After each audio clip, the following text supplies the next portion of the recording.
అందరికీ నమస్కారం. నా పేరు సూర్యనారాయణ అని చెప్పేసి బళ్ళారి. నేను మొదటిసారిగా 1995లో ధ్యానాన్ని మొదలుపెట్టాను. మరి నాకు ఫస్ట్ ధ్యాన పరిచయం చేసిన వ్యక్తి ఉరవకొండ మల్లికార్జున సార్ అని చెప్పేసి. మరి తర్వాత పత్రిజీ గారిని ఫస్ట్ కలవడం వచ్చేసి నేను 2006 మార్చి 4వ తారీఖున ఉరవకొండ రాంపా పిరమిడ్ రోజున పత్రిజీ గారిని చూడడం జరిగింది. కానీ సార్తో నేను కలుసుకోలేకపోయాను. తర్వాత అదే సంవత్సరం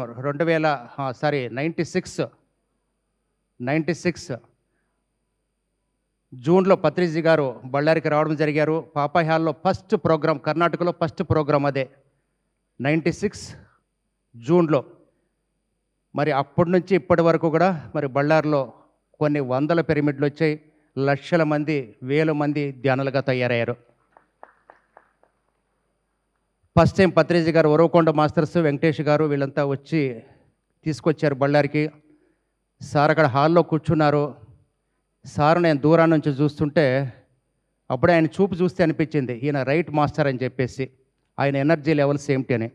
ఎందుకు నాకు ధ్యానం అనేది ఈజీ అయింది అంటే, నాకు 1975లోనే నేను ఇంకా ప్రైమరీ స్కూల్లో చూసేప్పుడే ఆనాపానసతి గురించి నాకు గురువుగారు చెప్పారు. తర్వాత నేను సత్యసాయి అసోసియేషన్లో కూడా నేను వర్క్ చేసేవాడిని. పత్రిజీ గారు ఏ ప్రోగ్రాం జరిగినా కూడా మొత్తం సత్యసాయి డివోటీస్ అందరినీ కూడా నేను అక్కడికి తీసుకొచ్చేవాడిని. తర్వాత నేను ఆర్గనైజర్గా చాలా కార్యక్రమాలు చేయడం ఏంటంటే, ఇలా ర్యాలీలని 2001లోనే శాఖాహార ర్యాలీలని, ఇంటింటి ధ్యానం అని చెప్పి ఇలాగా రకరకాలుగా మనం రీతిగా జనాలను ఎక్కువగా మందిని మనం కలుగజేసేవాళ్ళము.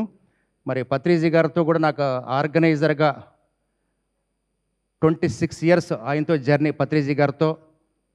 మరి నేను ధ్యానం ద్వారా ఏం తెలుసుకున్నానంటే 95లో మొదలుపెట్టాను. 98 వచ్చేప్పటికీ సమస్తంతో నేను కనెక్ట్ అయిపోయాను, అణువణువుతో కూడా.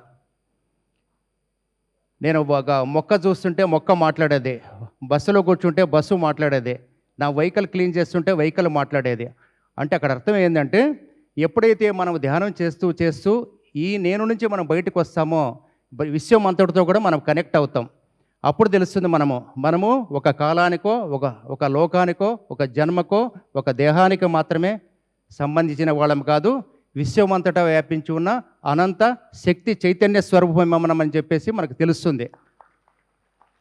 అంతా నేనే అంత అని చెప్పేసి పత్రిజీ గారు కన్నడలో చక్కగా వేదికల మీద చెప్తుంటారు.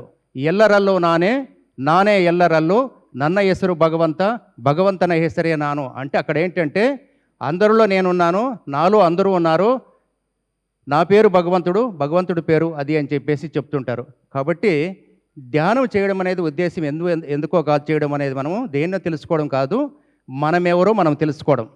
ఎప్పుడైతే మనము ధ్యానం చేస్తూ ఏమవుతుందంటే, ఒక్కో మెట్టు ఎక్కుతూ చివరికి తెలుస్తుంది నీవెవరు అనేది. అలాగే మనము మూలాధారం, స్వాధిష్టానం, మణిపూరకం, అనాహత, విశుద్ధ, ఆజ్ఞ, సహస్రాల ఇలాగా మనం ఒక్కో మెట్టు ఎక్కుతూ చివరికి ఏమైపోతుందంటే, 7 కొండలవాడు అంటే ఎవరు కాదు, నీవే అనేది నీకు అర్థం వస్తుంది. నీవే 7 కొండలవాడు, నీవే సర్వంతర్యామి, నీవే అఖిలాండ కోటి బ్రహ్మాండ నాయకుడు, నీవే సకల సంపద రూపుడు అని చెప్పేసి మన భగవంతుని రకరకాలుగా మనం స్తోత్రాల ద్వారా, జపాల ద్వారా, భజనల ద్వారా పూజిస్తుంటాము. దాంట్లో ఉండే అర్థాలన్నీ కూడా ఏంటంటే నీ అసలైన స్వరూపం అదే. కాబట్టి మనం ఎప్పుడైతే ధ్యానము సంకల్పరహితంగా, కోరిక రహితంగా, ఫలాపేక్ష రహితంగా ఎప్పుడైతే ధ్యానం చేస్తూ పోతుంటామో ఏది తెలుసుకోవాలో తెలుసుకుంటాం. ధ్యానం చేసే ఉద్దేశం ఏమంటే, ఏది తెలుసుకుంటే ఇంకా తెలుసుకోవడానికి ఏమి ఉండదో అది తెలుసుకోవడం కోసం చేసే సాధనే ధ్యానం.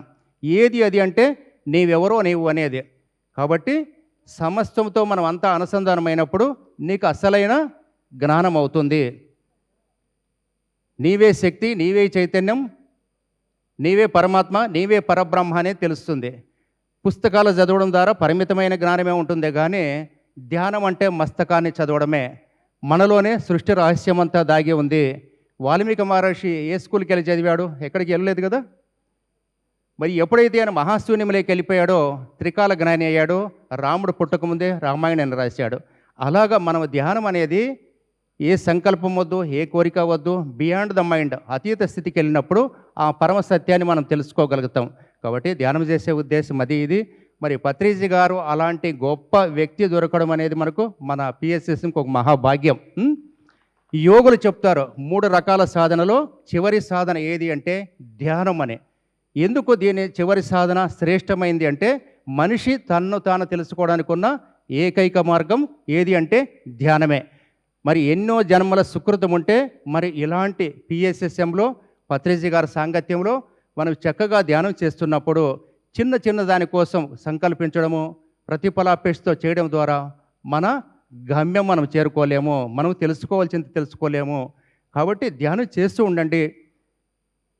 ధ్యానం చేస్తే ఏమవుతుందంటే కోరికలతో ధ్యానం చేస్తున్నంత కాలం కూడా, సంకల్పాలతో ధ్యానం చేసుకున్నంత కాలం కూడా నీకు సత్యం అనేది తెలియదు.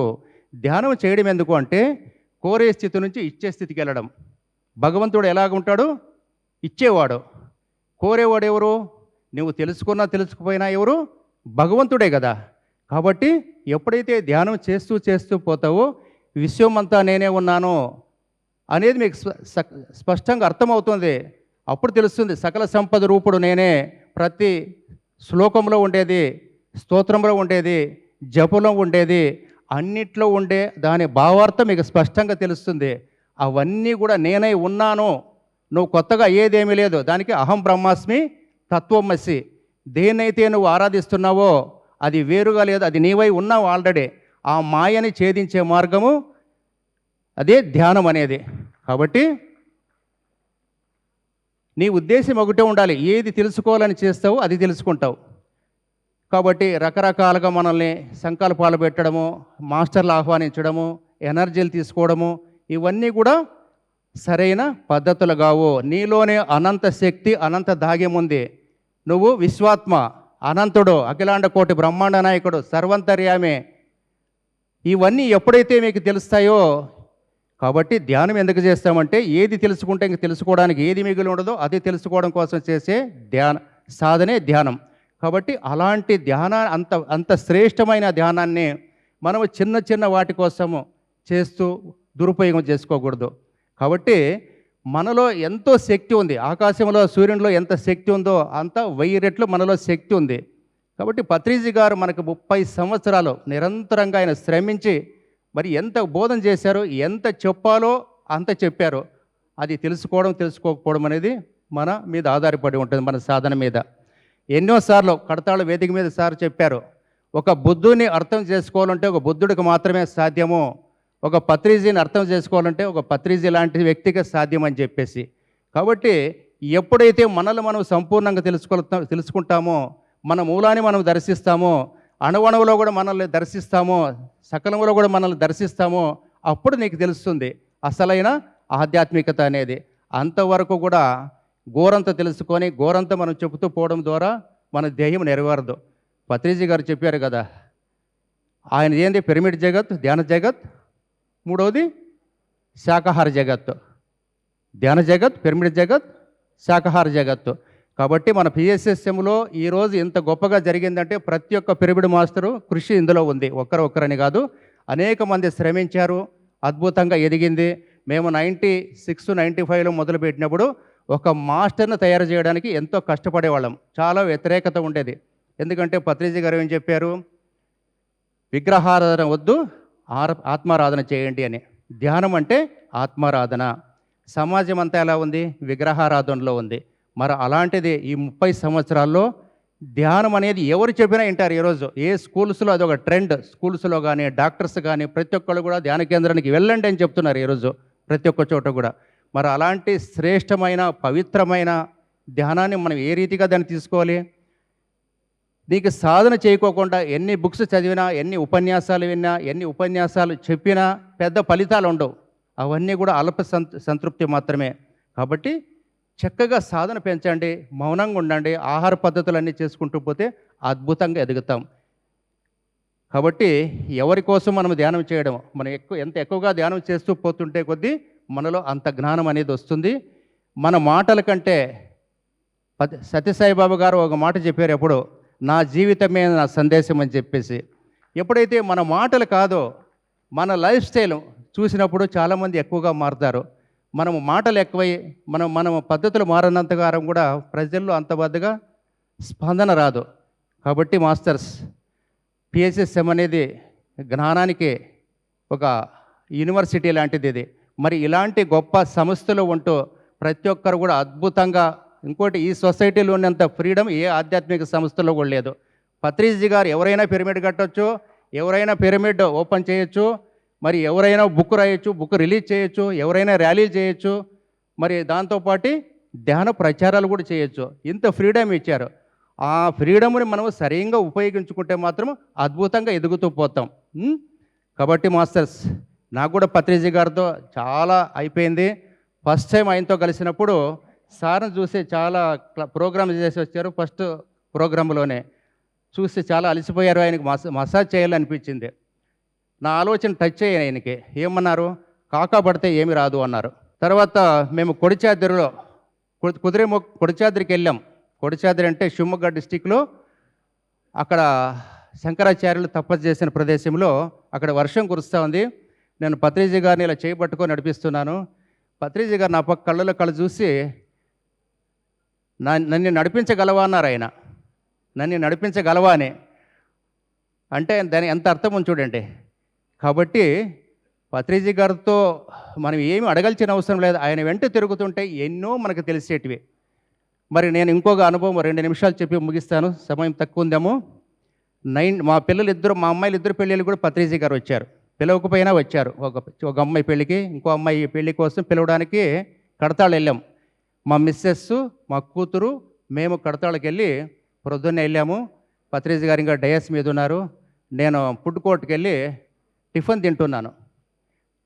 నా ఇన్నర్ చెప్తుంది, నువ్వు వచ్చిండే పని ఏముంది, ఫస్ట్ పత్రిజీ కలిసి ఆహ్వానించాలి కదా ఈ ప్రోగ్రామ్కి, అది వదిలిపెట్టి నువ్వు టిఫిన్ చేసుకుంటున్నావే అని మనసు అంటే లోపల నుంచి ఏమొస్తుంది, నువ్వు చెప్పాల్సిన అవసరం ఏముంది, ఆయనకి తెలుసు కదా అని నేను అనుకున్నాను. ఇలా మనసులో అనుకున్నానో లేదో వెంటనే పత్రిజీ నా వెనకనే ఉన్నారు. ఏమయ్యా సూర్యనారాయణ, ఏమిటి సంగతులు అన్నారు. అంటే ఆయనకి చెప్తాం కదా, మనకి 10% తెలిసింటే 10% అర్థమవుతారు, 100% తెలిసింటే 100% అర్థమవుతారు. కాబట్టి పత్రిజీ ఆషామాషిగా అర్థం కావడు. తాను సంపూర్ణంగా తెలుసుకున్న వారికి పత్రిజీ గారు సంపూర్ణంగా అర్థమవుతారు. కాబట్టి పత్రిజీ గారు చెప్పాలంటే ఎన్ని రోజులైనా చెప్పొచ్చు. చాలా అద్భుతమైన సబ్జెక్ట్ ఉంది. ఆయనతో పాటు మన కర్ణాటక మాస్టర్స్ అంతా కలిసి 2000 సంవత్సరంలో కుదిరేముఖ్ ట్రెక్కింగ్ వెళ్ళాం. 3 రోజుల పాటు అద్భుతంగా జరిగింది. తర్వాత మరి కర్ణాటకలో ఎలా జరిగింది, పిరమిడ్ వ్యాలీ వచ్చింది, హుబ్లీలో ఒక మంచి మెగా పిరమిడ్ వచ్చింది, ఎక్కడ పడితే అక్కడ పిరమిడ్ మాస్టర్లు తయారయ్యారు. నార్త్ కర్ణాటక అంతా కూడా ఎంతో గొప్పగా జరిగింది. కాబట్టి ఎన్ని బుక్స్ వచ్చాయి మన సొసైటీలో, ఫారిన్ మాస్టర్స్ యోగులు రాసిన బుక్స్ అన్నీ కూడా మన తెలుగు లోకల్ లాంగ్వేజ్లో వచ్చాయి, కన్నడ, తెలుగులో కూడా. కాబట్టి ఎన్ని బుక్స్ ద్వారా కావచ్చు, మరి ఎన్నో నేర్చుకోవచ్చు. మంచి మంచి సీనియర్ మాస్టర్స్ ఉన్నారు. ఇప్పుడు నాకు రాఘవరావు సార్ ఫోన్ చేశారు, సార్ మీరు రావాలి, ఇలాగా 26వ తారీఖు 10 o'clock మీరు వేదిక మీద ఉండాలి, మీరు ఒక పిల్లర్లో మీరు ఒకటి కదా అని చెప్పేసి సార్ పిలిచారు. మరి నిజం చెప్పాలంటే ఎందుకు చేశారంటే ఇది ఒక స్ఫూర్తి, ఇంకొక ఎంకరేజ్మెంట్ అందరికీ కూడా. కాబట్టి వీళ్ళ నిర్వాహకులు కూడా చాలా అద్భుతంగా చేస్తున్నారు. మరి పత్రిజీ కర్ణాటకలో ఫస్ట్ పిరమిడ్ పత్రిజీ గారు 2001 February 23rd ఓపెన్ చేశారు. అదే పతంజలి మెడిటేషన్ అని చెప్పేసి కర్ణాటకలో ఫస్ట్ పిరమిడ్. మరి దాని ఆర్గనైజర్గా ఆ రోజు నుంచి ఈ రోజు వరకు కూడా చేస్తూ చక్కని కార్యక్రమాలన్నీ జరుగుతూ ఈరోజు ఆ పతంజలి ధ్యాన కేంద్రం ద్వారా కొన్ని వేల మంది మాస్టర్స్గా తయారైపోయారు. మరి పత్రిజీ గారి కార్యక్రమాలు నేను ఆర్గనైజర్గా ఆయనతో ఎన్నో కార్యక్రమాలు చేశాను బళ్ళార్లో. మరి అదంతా కూడా నా సుకృతం, నా మహాభాగ్యంగా నేను భావిస్తున్నాను. కాబట్టి ఆయనతో జర్నీ అనేది ఆషామాషి విషయం కాదు. అదంతా కూడా ఎన్నో జన్మలు మనకు ఉంటే తప్ప అవుతాం. కాబట్టి ఏ గూటి పక్షులు ఆ గూటికి చేరుతాయి అంటారు. కాబట్టి మనం అందరూ కూడా పత్రిజీ గారికి దగ్గర ఆ స్థితిలో ఉండేవాళ్ళమే దాదాపుగా. కాబట్టి మనం ఎలా ఉండాలంటే ఏదో అందరిలాగా భూమి మీదకి వచ్చాం, అందరిలాగా జీవిస్తున్నాం, అందరిలాగా వెళ్ళిపోతున్నాం అని కాదు. జీవిస్తే ఎలాగ జీవించాలి, అద్భుతంగా జీవించాలి, ఆదర్శవంతంగా జీవించాలి. అలాంటి స్థితిని కలిగించేదే ధ్యానం. ఎప్పుడు కూడా పురోగమనం అనేది ఉండాలి. జీవితం అనేది నిన్నలాగా ఈ రోజు ఉండకూడదు, ఈ రోజులాగా రేపు ఉండకూడదు, అలాంటి స్థితిని కలిగించేదే ధ్యానం. కాబట్టి మాస్టర్స్, కోరితే కొన్నే వస్తాయి, కోరకపోతే అన్నీ వస్తాయి. ధ్యానం అనేది మనం ఎంత కోరుతున్నామంటే అంత తక్కువ స్థితిలో ఉన్నాము అని. ఎప్పుడైతే కోరేది స్టాప్ అవుతుందో ఆటోమేటిక్గా నీవు ఈ స్థితి నుంచి ఈ స్థితికి వస్తాం. కాబట్టి కొన్ని మిస్గైడ్ కూడా చేయకూడదు ఎప్పుడు కూడా. మనం ఎవరికైనా గైడ్ చేసేటప్పుడు, క్లాసులు చెప్పేప్పుడు కూడా నీలోనే అహం బ్రహ్మాస్మి తత్వమసి మన కాన్సెప్ట్.